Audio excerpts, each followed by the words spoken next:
Hey everybody, how are you today? It's good to see you. Well, for you to see me again because I can't see you, right? But anyways, it's good to be with you again. All right, so we have been talking all things litter, right? We've talked about how litter is trash that is thrown in places where it's not supposed to be thrown. We talked about the actual behavior, which is called littering, which means you actually threw that piece of trash where it didn't belong.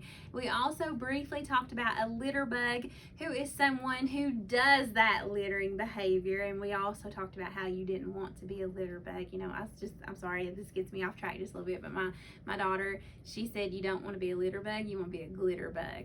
Okay, so yes, we want to be glitter bugs. Throw glitter everywhere, but not litter, right? Okay, so because glitter makes everything pretty, right? Especially pink glitter. But anyways, okay, so we're going to talk today about different kinds of litter bugs, okay? Different places where litter can be thrown. So we're going to think about that. Is that possible? I know we've talked a lot about throwing it down on the sides of the road, and we've mentioned a few other things, but some of these places may be very strange to think about, okay? Can you be a litter bug in these places, all right? So let's think about this. Can you be a litter bug out on the lake, or when you're at the beach, or maybe when you're playing in the creek? Can you be a litter bug? Absolutely you can. Anytime that you're on a body of water and you take that trash and you throw it into the water, you have become a litter bug. Okay, so let's think about this. Everybody thinks that water is magical. I don't know why, but they do. When we do our Douglas Lake cleanups, we find all kinds of interesting things. We find lots of diapers that has stinky things in them too, because you can still smell it when you pick it up and put it in the bag. It's gross. We find all kinds of clothes. We find towels.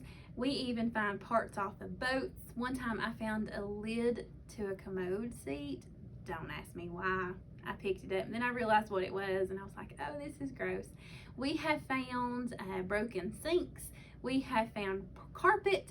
We found all kinds of things. And I think people must think that water is magic, that when you throw those things into the water, that it just poof, disappears. But guess what?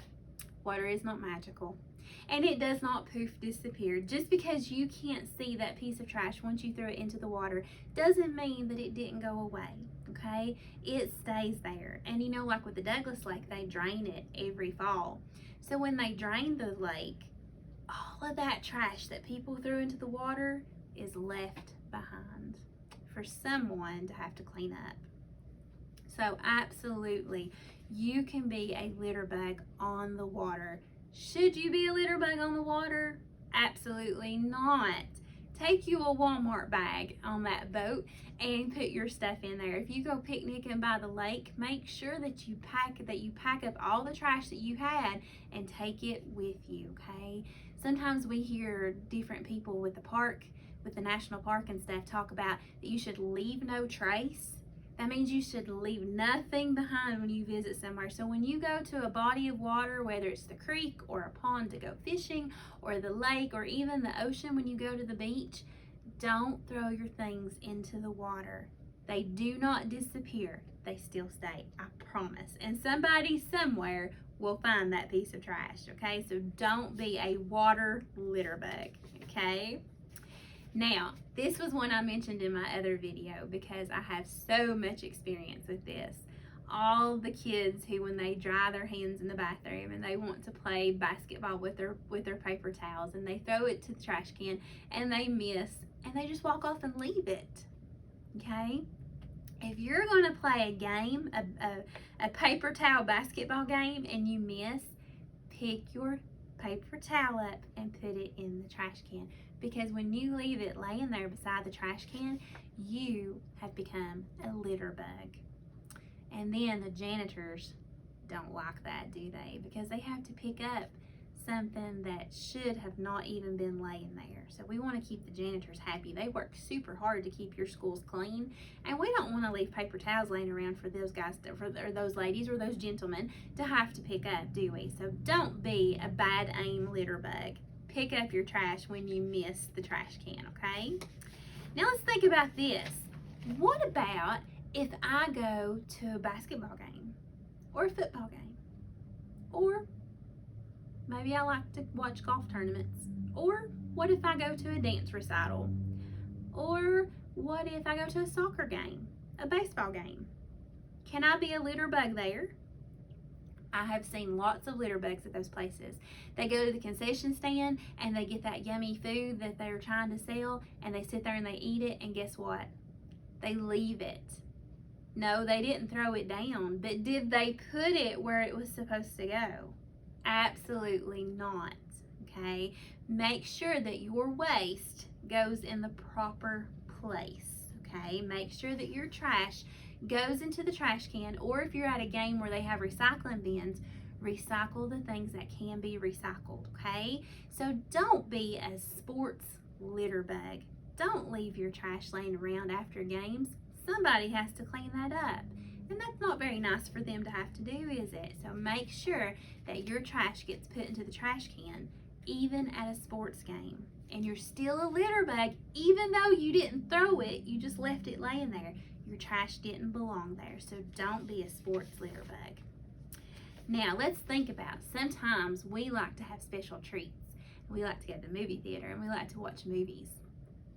So, what about when you go to the movies and you get your big box of popcorn, you get your big Coke, and you get a candy bar, and you're sitting there and you're watching it, and you've had such a good time, you've laughed till your belly hurts, and the movie's just great, and you get up to leave, and you left your Coke in the side of the chair. Or maybe you had an accident because it's so dark in there, and you spilled some of your popcorn and you left it on the floor. Or maybe you lost your candy wrapper, or you had it in your lap, and when you stood up you forgot about it and it drifted to the floor. Are you a litter bug? Does your popcorn belong in the floor? Hope. Did your candy bar wrapper belong in the floor? No. Did your drink belong over here on the side of the chair? No. So guess what you became? You were a movie litter bug. Wonder if they'll ever come out with a movie about litter bugs. I bet I'd like to go see that movie. A movie litter bug movie. Okay, so don't be a movie litter bug. Now what about when you go to the park? Sometimes when people go to the park and play, they take snacks with them, don't they? And sometimes they picnic.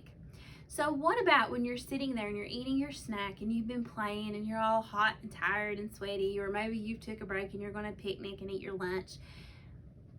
Can you be a litter bug there? Absolutely. You can leave your wrappers laying on the picnic table, and the wind comes and blows those guys off and they land in the grass, and some people just throw their stuff there anyway. Some kids take their candy and they eat it while they're playing and they leave the wrapper behind. So yes, your trash does not belong on the playground equipment. Your trash does not belong on the picnic table. Your trash does not belong on the grass. Your trash belongs in the trash can. So that is where your trash should go, even if you're having a snack at the playground, because nobody wants to be a playground litter bug, do they? Absolutely not. All right, so now this other bug that we're going to talk about is a bug that's on the go all the time.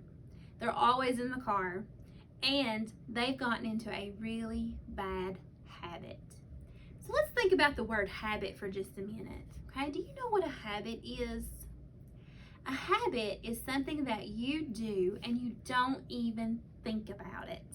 Okay, so like the first thing that you do when you get in the car, besides shut the door, I know everybody has to shut the door, but the first thing you do after you get in the car and you shut your door, what's the next thing that you do after that? The very first thing before you go anywhere, we automatically reach for our seatbelts and we click them in place, right? That's a habit. What's one of the things that you should do in the morning when you get up in the morning to get ready for school? Hopefully you're brushing your teeth. That's a habit, right? Just like brushing your hair, and just like putting on your clothes, or if you have to have deodorant, you put that on. That's a habit, isn't it? So what's another habit that's great to have? Let's see. When you're at a road, what's the thing that you do when you're at a street or a road and you want to get across to the other side? You stop, you look, and you listen for the traffic that's coming. That's a great habit to have, isn't it? So that's things that we do and we don't even think about it. After you get so old, your parents don't have to remind you to put your seatbelt on before you leave anywhere. They don't have to remind you to stop and look both ways before you cross the road. They don't have to remind you, hopefully when you get older, that you need to brush your teeth in the mornings. So those all become habits that we do. They just become second nature to us. It's something that we do and we don't even think about it. So all of those habits that I talked about were good habits, but can you have bad habits? Absolutely. One of my favorite Berenstain Bear books is about sister having a bad habit. You know what her bad habit was? She bit her nails. She got to where she was in first grade and school got harder and she got nervous and she'd start biting her nails. And then she didn't have any nails left and she couldn't scratch her itches and she couldn't pick things up and she couldn't open things up because she didn't have her nails, because she'd bitten them off. So that's a bad habit, isn't it? So what's another bad habit that people have? Maybe sometimes, and maybe not such a good habit, is people twirling their hair. They can twirl it and they pull their hair out of their head when they do it.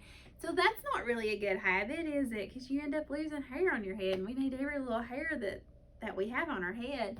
So anyways, so sometimes, even though we say they're bad habits, they're maybe not necessarily horrible habits, are they? I mean, not having hair, not having nails is not like the end of the world, is it? But some bad habits that people have is things that really affect other people, and littering can be a habit. Some people litter so much that they don't even think anything about it when they roll down their window and they throw the trash out. They don't even realize that they've done it. And it just becomes second nature to them, and they just, it's just habit. It's just the behavior that they've learned. And so once that behavior is learned, it's really hard to break. But can you break it? Well, let's think about it. If you've read the story about Sister Bear biting her nails, she eventually broke her habit. She tried lots of different things. She wrapped her nails up with tape, and I think they put something on it, on her nails that kind of tasted bad or something, so she wouldn't do it, and none of those things worked. But old Grand Bear had the greatest idea of all. She told Mama and Papa Bear to put coins in her pocket. And every time she thought about chewing her nails, those coins in her pocket would jiggle and would remind her that she didn't need to bite her nails, because every time she bit her nails, she had to pay Mama and Papa a penny for every nail that she bit. So when she would move and those coins would jiggle, it would remind her, hey, I'm not supposed to bite my nails. Didn't work perfectly at first. She had to pay Mama and Papa some money, but eventually the jingling of the coins and stuff reminded her, and she broke that habit of not biting her nails, and her nails grew out all nice and long again, and she could scratch her itches and pick things up and all that great stuff, okay? So can people break the littering habit? Absolutely they can. How do they do that? Different things work for different people, but a good step would be to put a litter bag in your car. It doesn't have to be a fancy litter bag. I've seen really cool litter bags that are reusable, and we even give out some at our work that says Keep Tennessee Beautiful, and they're made to hold litter. But it could be a Walmart bag. Just have a Walmart bag in your car, and every time you get a piece of trash in it, put that trash in there. And then when you're at something that works really well for me is when I pump gas at the gas station, I clean my car out, and there's trash cans right there, and I put all my trash in there instead of littering on the sides of the road. So habits, even though they're learned and they become second nature to us, they can be broken. But it takes a lot of effort from us and a lot of thinking, because we have to stop and think, hey, I'm not supposed to be doing that. And people will work harder at it when they realize that it's really not good to litter. And we've talked about all of the environmental consequences, about how it hurts animals, how it hurts us, how it makes the water dirty, the land dirty, the air dirty. So once people realize how bad litter is, then they really make an effort to stop littering. And a thing that helps a lot of people is when we tell how much money our state has to spend on litter. Tennessee spends millions of dollars every year on litter removal, picking up that litter from the sides of the road. That's a lot of money to spend on something that we can stop. Okay, so just remember, if somebody in your family litters, maybe you could be nice and just kind of remind them very nicely to please not litter. And they might eventually break that habit and quit doing it altogether. And as you get older and you start to learn to drive, you know to never start that habit of littering because you have been taught about all the dangers of littering. So you cannot even start that bad habit, okay? So just help us. We challenge you to help us help people to break those habits. So think about when people are traveling around in our county, we want them to see beautiful things, right? Like we want people to look at beautiful landscapes like this and say, wow, Cott County is very beautiful. And yes, these pictures are from Cott County. Now, do you think somebody wanted to come to our county if it looks like this? No way, Jose. So, bad habits right there, right? So, you don't want people to come and see that. Here's another picture from Cott County that's all nice and pretty. People are taking care of it, no littering. There's another picture of no littering.